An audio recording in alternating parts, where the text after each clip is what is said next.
Being very entitled and controlling, narcissists have no difficulty stepping all over your personal boundaries. So that's why I put together an extensive video class called This Is Me. It has 25 videos, written documents, guided questions. I'm going to teach you how to have healthy boundaries. There's a link below, and I hope you'll find it to be quite therapeutic.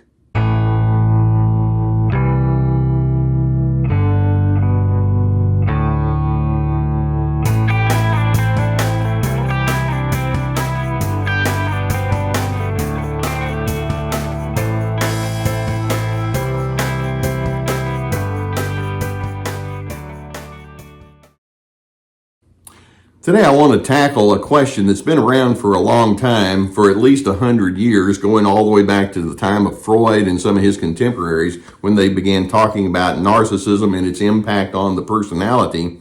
The question is there any such thing as a healthy narcissism? Now, some individuals will argue and say, oh yeah, there's healthy narcissism, and they refer to self-confidence and self-esteem or self-love as evidence of that, and they talk about how individuals of that nature can be assertive and they can be prideful in the accomplishments that they have. And my response to that is, why don't we just let those ingredients be standalone ingredients, and I'm not going to link that to narcissism. Put me in the category of saying, I don't think that narcissism itself is a healthy pattern. And so when we talk about these kinds of ingredients that I just mentioned, with narcissists, those are pseudo ingredients. Those are part of their false self that they're trying to portray because they know that that can be something that will bring them, the adulation and all the coordination with other individuals that they desire. Let's keep in mind our understanding of narcissism goes all the way back to that deep story about Narcissus, who's in the forest, and he comes upon a pond, and as he's refreshing himself, he sees his own reflection in the water, and he becomes so enamored with what he sees himself that he can't move away from that. He becomes totally self-enamored. All other people and events and circumstances become meaningless. And so by virtue of that story, our beginning point in understanding narcissism is that it's a sense of grandiosity, a sense of being totally self-enamored to the extent that you have no particular empathy for anyone else, and then that sets up all sorts of other characteristics that emanate from that as the beginning point. That's not healthy. Now, like I say, we're evolving in our understanding of narcissism, and so I'm one of these that says, well, if a person does have self-love, let's just call it that. That's not healthy narcissism. That's a good alternative to narcissism. If a person wants to stand up for themselves and say, this is who I am and this is what I believe, let's just call it that. That's assertiveness, that's boundaries. That's not healthy narcissism. That's part of trying to maintain a sense of well-being in your personal life. And so when a narcissist comes toward you and they seem to have that self-love, well, we want to put it in context. Is that the real deal, or is that some sort of phony compensation for deeper feelings of insecurity and inadequacy? And again, that's where my mind leans. And if you want to think differently, that's okay, but that's where my mind goes. When I think of narcissism, there are multiple ingredients that come into play. First, when we talk about narcissism, we're talking about someone who has a very low level of self-reflection. They're not insightful about who they are, and basically they allow their immediate cravings or impulses or preferences just to run away with them because they don't have that internal filter system. Or when I talk about narcissism, I'm talking about people who have a dread of rejection. They must be a special person, and when someone comes along and says, I don't see it that way, then that really bothers them greatly because they don't have an internal peace that they're drawing from. When I'm talking about narcissism, I'm talking about individuals who don't take responsibility for the things in their lives that go wrong. They're blame shifters. Whenever something happens that they don't care for, that they might be involved in, they immediately start looking and say, who can I put the blame on to? And so they continue to project into other individuals the difficulties that they themselves will not come to terms with. Also, when we talk about narcissism, I'm referring to people who have a really high need for control. Keep in mind, if you're a self-absorbed, self-impressed kind of person and you don't have empathy with other individuals, the implication is, well, I need to let you know what you're supposed to think. And so there's nothing healthy about wanting to control other individuals in such a way where you take away their privilege to choose for themselves. But that's what narcissism is about. Narcissists want to empty you of who you are, and they want to fill you with themselves.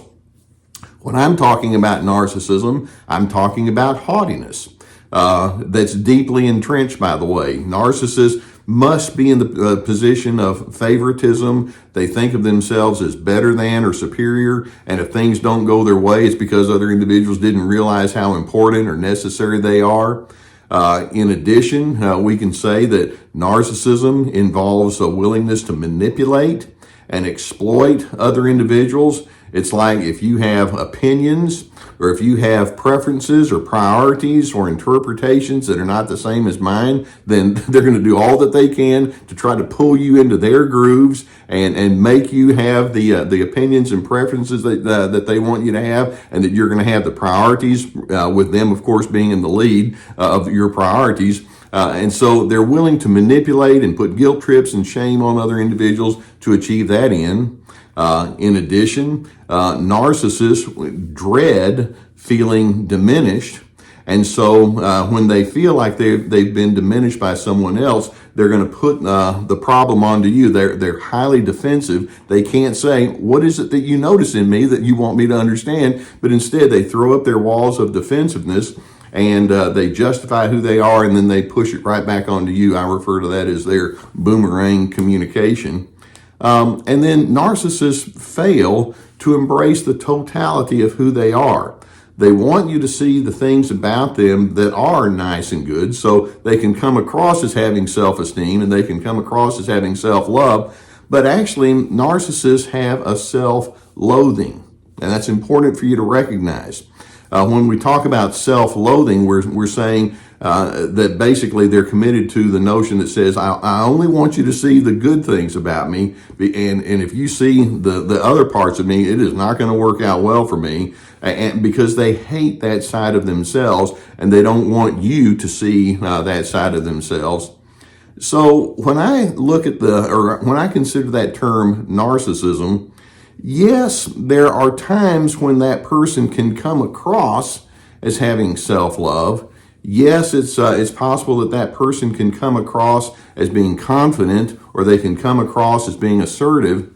But it's coming; those kind of ingredients are coming from a context of insecurity and fear and a deep dread of their own inadequacy, a lack of connection with other individuals, because the beginning point of our definition for narcissists, I go back and say, is it's all about being so self-enamored that other individuals don't factor in. Healthy people consider who they are, and they have a self-love in the context of their relationships with other individuals. I want to love myself because that allows me to love you better. And because I love myself, I know that you would have a similar need, and I want to help you find your sense of self-confidence and love. And so when you have a healthy way of life, you have mutuality, you have mutual regard and respect, and there's a sense that says we're all in this together. Narcissism doesn't go in that direction. So when someone says, I really think that a person needs to have healthy narcissism, what I hear them implying is we need to have self-love, and we need to have that assertiveness and confidence. So why don't we just call it that? And let's not confuse it with the unhealthy part. The way I look at it is we each have what's called a dual nature.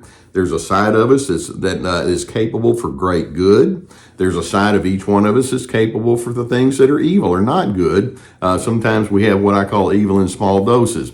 And so we each have the two sides to our personality. Narcissism is the beginning point of so many negative characteristics.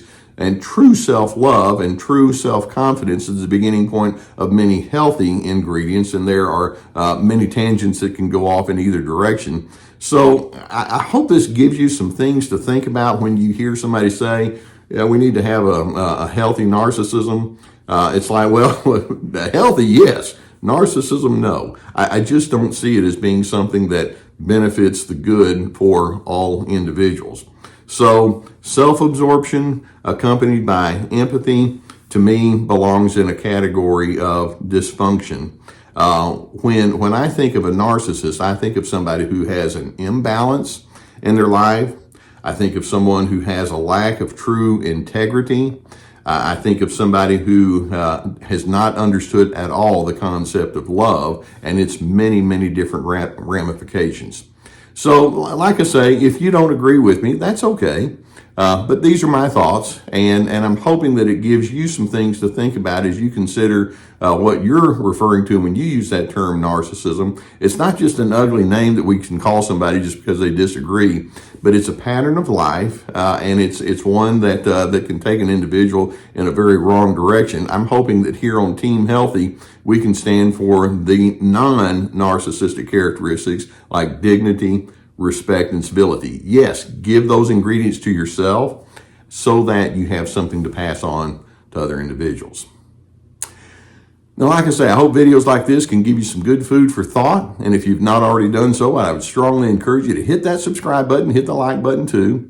If you have a need for therapy, and sometimes as you're trying to unpack this topic, it would be helpful for you to have somebody that can assist you in that regard. I'm so pleased that for years now I've been sponsored by the people at BetterHelp.com. It's an online therapeutic resource, and it's affordable, it's very accessible, and I've received good feedback from this. There's a link below that could take you to their website if that's the need that you would have. In addition, I have my therapeutic courses, and these are meant to guide you towards your own personal growth. One is, and each course, it's like signing up for a class.